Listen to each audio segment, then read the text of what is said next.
Hello दोस्तों, मेरा नाम खालिद है और वॉइस ओवर की दुनिया में आपका स्वागत है।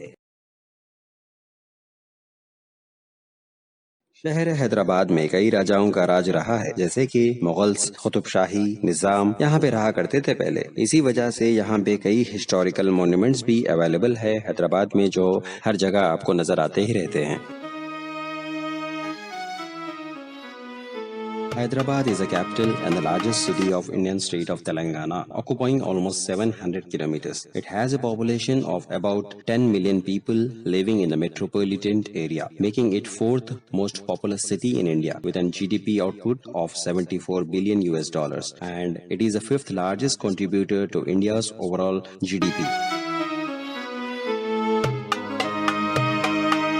हैदराबाद में टूरिस्ट स्पॉट्स की कोई कमी नहीं है। यहाँ पे चार मीनार जैसे ब्यूटीफुल मॉन्यूमेंट्स भी है। फूड लवर्स के लिए यहाँ पे टेस्टी फूड अवेलेबल है बिरयानी के रूप में। शॉपिंग के लिए शौकीन रखने वालों के लिए भी यहाँ पे कई बाजार मौजूद है। बाजारों के साथ साथ यहाँ पे कई नए शॉपिंग मॉल्स भी खुल गए हैं और हिस्ट्री में इंटरेस्ट रखने वालों के लिए भी हैदराबाद में बहुत कुछ है, जैसे कि गोलकुंडा फोर्ट, चार मीनार, सालार जंग म्यूजियम, चौमहल्ला पैलेस, मक्का मस्जिद एक्सेट्रा।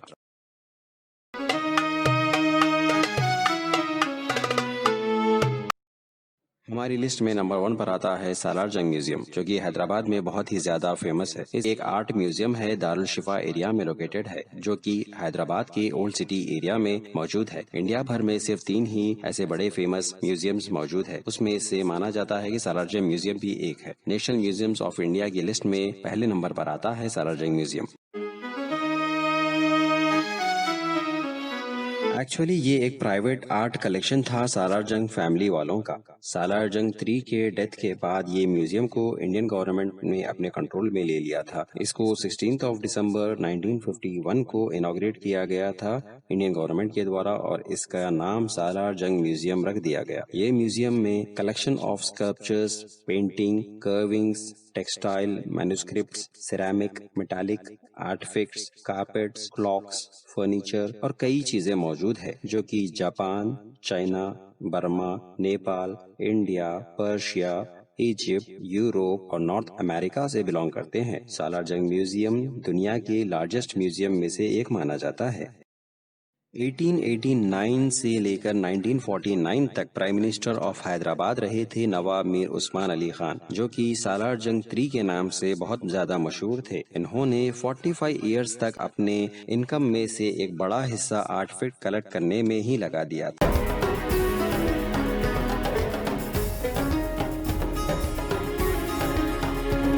दुनिया भर के हर कोने से कलेक्शन कलेक्ट करने की इनकी आदत थी इनके आर्ट म्यूजियम के लिए। पुराने समय के लोगों का मानना है कि जो एट प्रेजेंट म्यूजियम की कलेक्शन है वो सिर्फ आधी ही रह गई है, बाकी आधा तो सालार जंग के काम वालों ने ही चोरी कर डाला था। 1968 में ये म्यूजियम को दूसरे लोकेशन पर शिफ्ट किया गया था। इस शिफ्टिंग के दौरान भी कई आर्ट पीसेस गायब हो गए थे। इस म्यूजियम को बोर्ड ऑफ ट्रस्टीज और गवर्नर ऑफ तेलंगाना स्टेट चलाते हैं। इन 2006 एक भयानक आग भी लग गई थी सालार जंग म्यूजियम में, जिसको कंट्रोल भी कर लिया गया था कुछ समय में ही। कोई आर्टिफैक्ट या कोई नुकसान भी नहीं हुआ था, पर इस इंसिडेंट की वजह से यहाँ पर फायर सेफ्टी के फैसिलिटीज को अपग्रेड कर दिया गया है।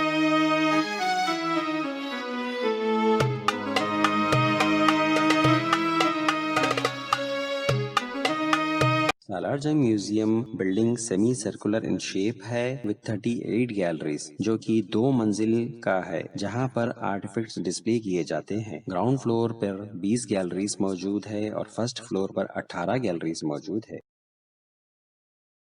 एक एक गैलरी का साइज बहुत बड़ा है, जिसमें अलग अलग आर्टिफैक्ट्स को डिस्प्ले किया जाता है, जो कि 4th सेंचुरी से बिलोंग करते हैं। इस म्यूजियम में एक इस्लामिक गैलरी भी लगाने का प्लान चल रहा है, जहां सिर्फ इस्लामिक आर्टिफैक्ट्स और manuscripts of Quran he display में लगाए जाएंगे इन फ्यूचर।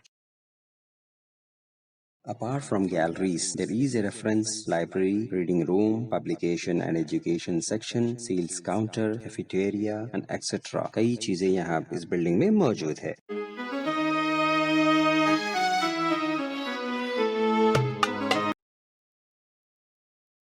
शहर हैदराबाद के ऐतिहासिक मॉन्यूमेंट्स में अगला नंबर आता है चार मीनार का। चार मीनार 41 में बनाया हुआ एक अजीब मॉन्यूमेंट भी कहा जाता है, जो कि मोहम्मद कुली कुतुब शाह ने बनवाया था। इस मॉन्यूमेंट के हर कोने में एक बड़ी सी मीनार लगी हुई है, चार डायरेक्शंस में, इसलिए इसको चार मीनार भी कहा जाता है। इसके फर्स्ट फ्लोर एरिया पर एक मस्जिद भी बनी हुई है।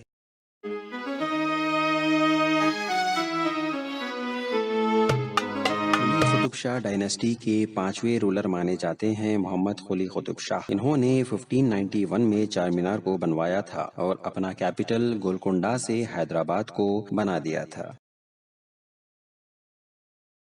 दुनिया भर में हैदराबाद को पब्लिक चार मीनार के सिंबल से पहचानते हैं और हैदराबादी को उसकी जबान से पहचान लेते हैं।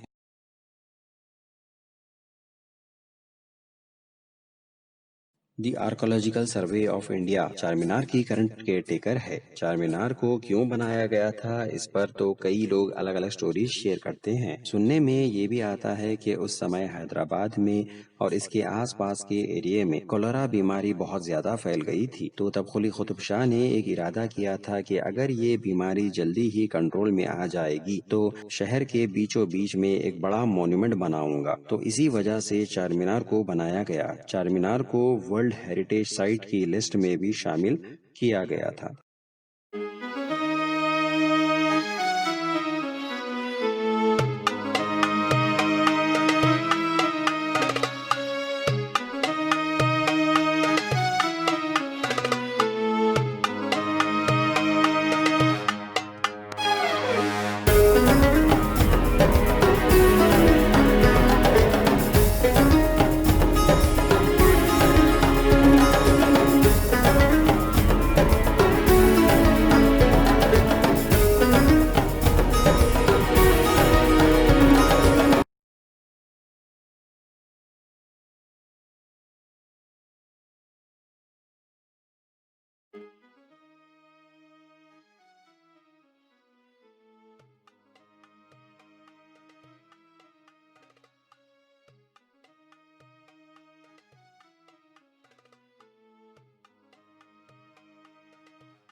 शहर हैदराबाद के ब्यूटीफुल मॉन्यूमेंट्स में अगला नंबर आता है गोलकुंडा किले का। गोलकुंडा किला कुतुब शाही डायनेस्टी का पहला कैपिटल हुआ करता था, जो कि हैदराबाद तेलंगाना स्टेट में मौजूद है एट प्रेजेंट। गोलकुंडा एरिया के आसपास के एरिया में माइनिंग का काम बहुत होता था पहले, स्पेशली कोल्लूर माइंस में। गोलकुंडा पूरी दुनिया का एक ट्रेडिंग सेंटर बन गया था उस समय, डायमंड ट्रेडिंग के लिए, जो कि गोलकुंडा डायमंड्स के नाम से बहुत ही ज्यादा पॉपुलर हुआ करता था।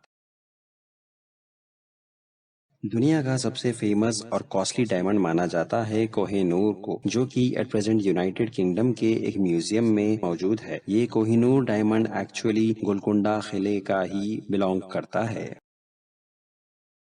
कोहिनूर डायमंड के अलावा कई फेमस डायमंड्स के नेम बताने जा रहा हूँ आपको, जो सुनकर आप सबको प्राउड फील होगा कि ये सब के सब डायमंड्स गोलकुंडा तेलंगाना स्टेट से बिलोंग करते हैं। द ब्लू होप डायमंड ये यूनाइटेड स्टेट्स में है। द पिंक दरियाए नूर ईरान में मौजूद है। द वाइट रीजेंट फ्रांस में है। द डिसेंट ग्रीन जर्मनी में है। और कई सारे world famous diamonds actually Golconda से ही प्रोड्यूस है। Golconda fort was actually build by Kakatiyas. Golconda किला पूरा ग्रेनाइट से बना हुआ एक स्ट्रक्चर है, जो कि ऑलमोस्ट एक छोटे सिटी के साइज का है, और इसके बीचों बीच 390 फीट हाइट पर इसका फेमस फोर्ट्रेस बनाया गया है। दुनिया भर में गोलकुंडा किला ही एक जगह थी जहां पर कोहिनूर डायमंड और होप डायमंड को रखा जाता था। गोलकुंडा को मार्केट सिटी भी कहा जाता था डायमंड ट्रेडिंग के लिए। The highest point of the fortress is known as Bala Hisar. माना ये भी जाता है कि गोलकुंडा फोर्ट के एक सीक्रेट टनल भी बनाया गया है कुली कुतुब शाह के द्वारा चार मीनार तक।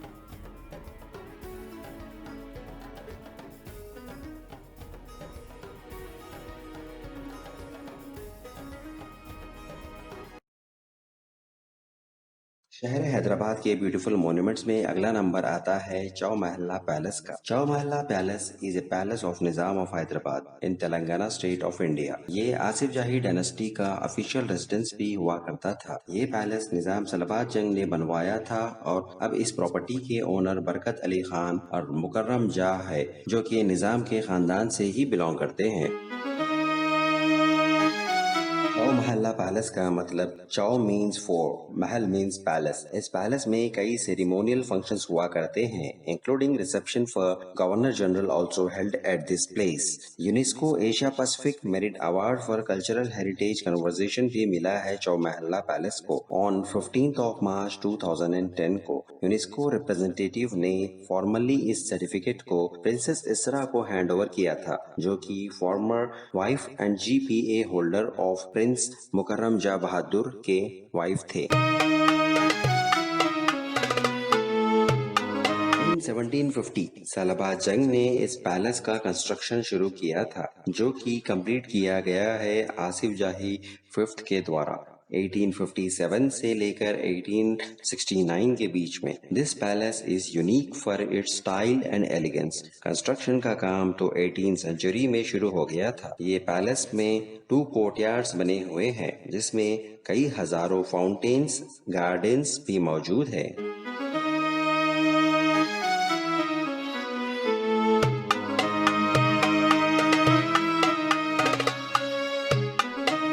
पहले ये पैलेस 45 एकर्स पर बना हुआ था, मगर एट प्रेजेंट सिर्फ 12 एकड़ पर ही ये पैलेस मौजूद है। बाकी का एरिया धीरे धीरे ऑक्युपाई कर लिया गया है। इस पैलेस को रेनोवेट भी किया गया था 2005 से 2010 के बीच में प्रिंसेस इसरा के द्वारा।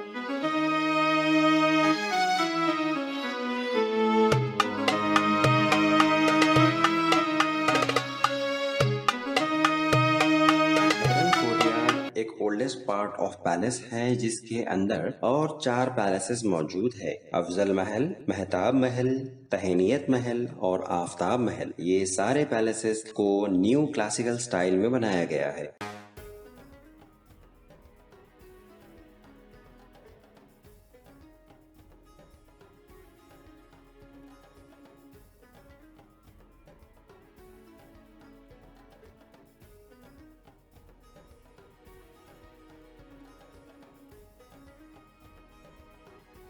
नॉर्थर्न कोर्टयार्ड के अंदर 12 इमाम है, जो कि एक लॉन्ग कॉरिडोर ऑफ रूम्स है, जो कि east side facing central fountain और पूल के पास है। इस 12 इमाम में Mughal domes and arches Persian style के बने हुए हैं। इस नॉर्दर्न कोर्टयार्ड के अंदर खिलवत मुबारक भी मौजूद है, जो कि हार्ट ऑफ चौ महल्ला पैलेस माना जाता है। यहाँ पे दरबार लगता था निजाम का और कई रिलीजियस सेरेमनीज भी यहीं पे हुआ करते थे।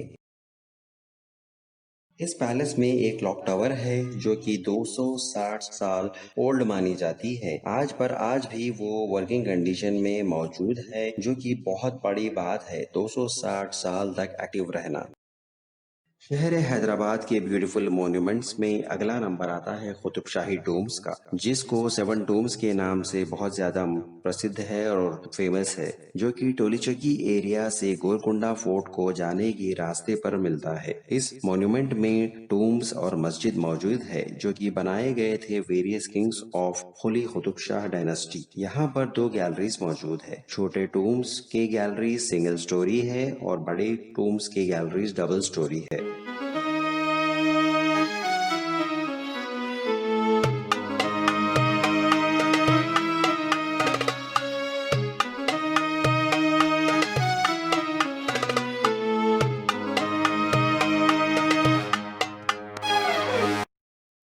इस 7 टूम्स के हर टूम के बीच में एक राजा को बरियल किया गया था उस समय, जिनकी खबरें आज भी मौजूद है। उनकी खबरों को ब्लू एंड ग्रीन टाइल्स से सजाया गया था उस समय। उसमें से शायद आज कुछ ही पीसेस बचे हुए होंगे। The 7 tombs were once furnished with carpets, chandeliers, velvet canopies on silver poles. Copies of the Holy Quran were kept, and readers used to recite Holy Quran at regular intervals in the 7 tombs.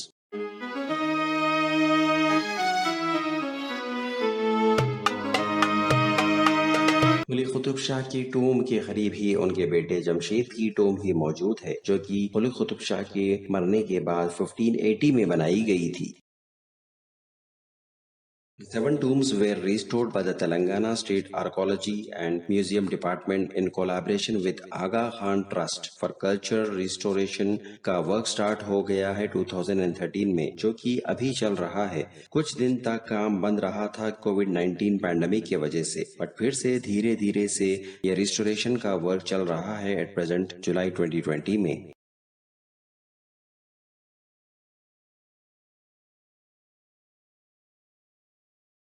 शहर हैदराबाद के beautiful monuments में अगला number आता है मक्का मस्जिद का। ये मस्जिद एक बहुत ही बड़ी मस्जिद है, जो कि चार मीनार के करीब बनाई गई। ये मस्जिद इंडिया की लार्जेस्ट मस्जिद में से एक मानी जाती है, जो ऑलमोस्ट 25,000 लोग एक साथ नमाज पढ़ सकते हैं इस मक्का मस्जिद में, जो कि चार मीनार के बिल्कुल करीब में बनी हुई है।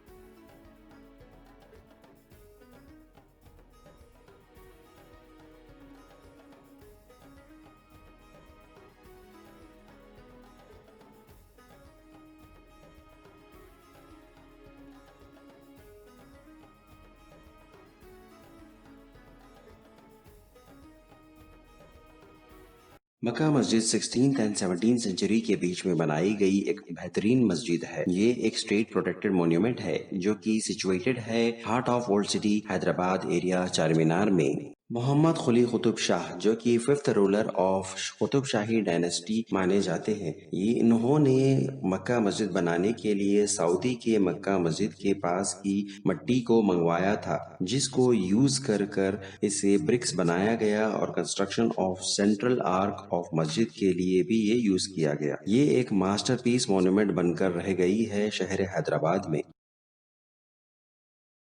मक्का मस्जिद को बनाने के लिए उस समय 10,000 से भी ज्यादा मजदूर काम पे लगाए गए थे। कुली कुतुब शाह ने पर्सनली फाउंडेशन स्टोन भी लगाया था अपने हाथों से मक्का मस्जिद को बनाने के लिए। इतने साल गुजरने के बाद भी मक्का मस्जिद अपने बेहतरीन स्टेट में मौजूद है। हैदराबाद के ज्यादातर लोग ईद के मौके पर और फिर नमाज जुमा के लिए भी मक्का मस्जिद में अदा करने की कोशिश करते रहते हैं।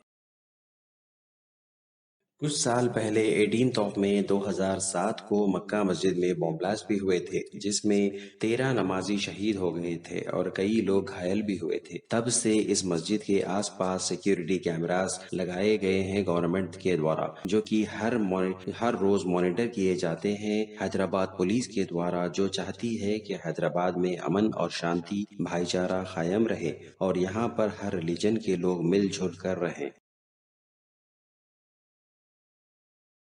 उस मुल्क की सरहदों को कोई छू भी नहीं सकता, जिस मुल्क के लोग अपने देश को मुसीबत में देखकर अपना सब कुछ दांव पर लगा देने को तैयार हो जाते हैं। ये बात उस दौर की याद दिलाती है जबकि भारत की जमीन पर विदेशी हमलाओं का खतरा बढ़ गया था और उस समय के प्रधानमंत्री के कहने पर एक निजाम ने अपना पूरा खजाना भारत की रक्षा के लिए खोल दिया था। उस हमदानी का नाम था मीर उस्मान अली खान, जो कि 1965 के हैदराबाद के निजाम हुआ करते थे। तो चलिए जानते हैं उस किस्से को जो मीर उस्मान अली को मोहसिने हिंदुस्तान बना दिया था। हैदराबाद के निज़ाम सैयद मीर उस्मान अली खान हैदराबाद रियासत के अंतिम निज़ाम माने जाते हैं। वो दुनिया के सबसे अमीर आदमियों में से एक माने जाते थे और उस समय उनकी टोटल प्रॉपर्टी अमेरिका देश के फुल जीडीपी में से 3% मानी जाती थी। इसी के चलते टाइम मैगजीन ने 1937 में निज़ाम उस्मान अली खान की फोटो मैगजीन कवर पर भी पेज पर भी लगाया था।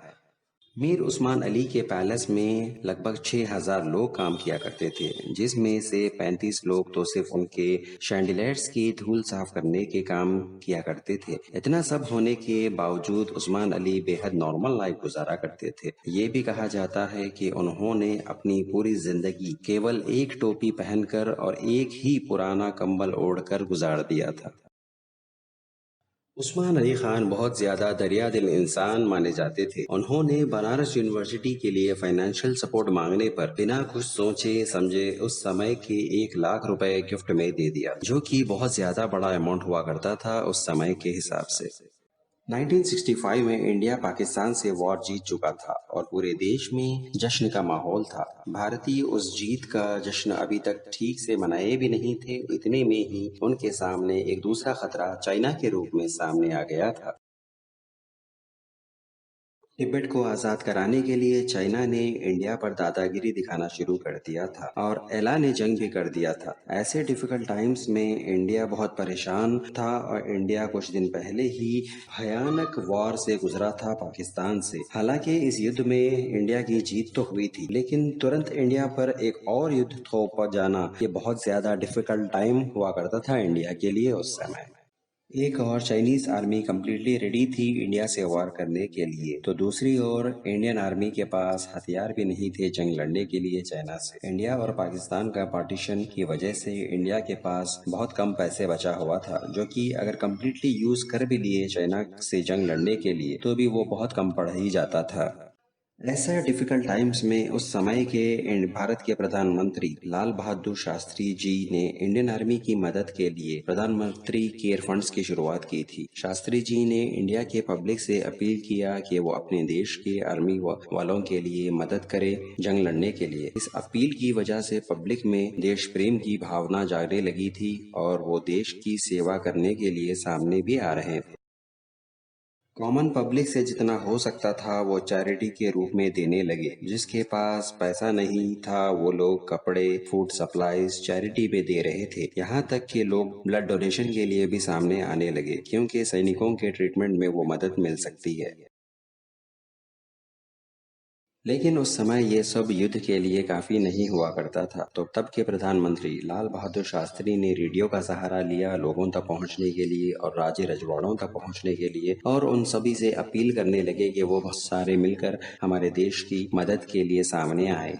उस समय के प्रधानमंत्री शास्त्री जी की अपील हैदराबाद में बैठे हुए निजाम उस्मान अली खान साहब भी सुन रहे थे। लिहाजा उन्होंने इस इशू में मदद करने का मन बना लिया था। इसलिए उन्होंने शास्त्री जी को हैदराबाद आने का इनविटेशन भी भेज दिया। जैसे ही शास्त्री जी को हैदराबाद से इनविटेशन मिला, वो तुरंत हैदराबाद के लिए निकल पड़े, क्योंकि उनको पता था कि हैदराबाद से उनको निराशा नहीं मिलेगी। बेगमपेट एयरपोर्ट पर उस्मान अली खान ने शास्त्री जी को वेलकम किया और उन्होंने अपने साथ महल को ले गए। शास्त्री जी ने निजाम को कंप्लीट पिक्चर प्रेजेंट की कि चाइना इंडिया पर वार करने के लिए रेडी बैठा है और अपने पास सैनिकों के लिए हथियार खरीदने के पैसे भी नहीं है। ये सब सुनकर निजाम उस्मान अली खान साहब बहुत इमोशनल हो गए और बिना एक सेकंड सोचे हैदराबाद के निजाम ने अपने खजाना भारत देश की रक्षा के लिए खोल दिया था। हैदराबाद के निजाम उस्मान अली ने उस समय 5 टन सोना देने का ऐलान भी कर दिया था। उस्मान अली ने लोहे के बॉक्सेस एयरपोर्ट पर मंगवाए। पहले एक, फिर दो, फिर देखते ही देखते कई बॉक्सेस शास्त्री जी के सामने रख दिए गए, जिसमें सोना भरा पड़ा था।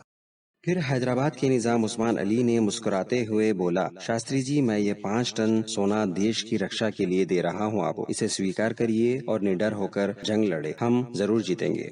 इस तरह शास्त्री जी ने 5 टन सोना लेकर हैदराबाद से दिल्ली के लिए रवाना हो गए। इस इवेंट की न्यूज पूरे देश में पहुंची और धीरे धीरे रेडियो के थ्रू इस इवेंट की जानकारी मीडिया तक भी पहुंचने लगी और धीरे धीरे ये न्यूज पूरे न्यूज़पेपर्स में भी आने लगी और रेडियो के थ्रू देश भर में भी फैल गई थी। हर किसी ने निजाम उस्मान अली खान की दरियादिली की तारीफ की, यहाँ तक कि फॉरेन मीडिया ने भी इस इवेंट को कवर किया था उस समय। कुछ साल गुजर गए, अब देश के हालात पहले से बेहतर होने लगे। निजाम अपने पैलेस में वही साधारण लाइफ जीने लगे थे, पर अपने उन लोहे के बॉक्सेस को लेकर वो थोड़ा परेशान रह रहे थे, जिसमें भर भर कर इंडिया के लिए वो दान दिए थे सोना 5 टन। लाल बहादुर शास्त्री के बेटे ने अपने बुक में लिखा है कि निजाम के हेल्थ खराब होने लगी थी, तो शास्त्री जी ने निजाम को फोन करके उनके हेल्थ कंडीशन के बारे में अपडेट लिया था। उतने में ही निजाम अपने बॉक्सेस के बारे में पूछने लगे और बोले, शास्त्री जी, मैंने आपको जो बॉक्सेस दिए थे गोल्ड से भर भर कर, वो मेरे बाप दादा की निशानी है। अगर आपने उन बॉक्सेस से सोना खाली कर दिया हो तो प्लीज वो बॉक्सेस मुझे वापस लौटा दो। ये सुनकर शास्त्री जी हंस पड़े और बोले, मैं उन्हें आप तक जरूर पहुंचा दूंगा। कुछ समय बाद ही इंडियन गवर्नमेंट ने निजाम को उनके आयरन बॉक्सेस वापस कर दिए थे। हैदराबाद के निज़ाम मीर उस्मान अली खान बहुत दरियादिल इंसान थे, क्योंकि दरियादिली इसी से मालूम पड़ती है कि वो एक बार पूछने पर ही भारत की रक्षा के लिए 5 टन सोना दे दिया था। भारत की रक्षा के लिए उसकी कीमत लगभग 1500 करोड़ मानी जाती है। इतना बड़ा अमाउंट आज तक किसी ने किसी एक देश के लिए, मतलब एक कोई इंडिविजुअल ने अपने देश की रक्षा के लिए नहीं दिया होगा।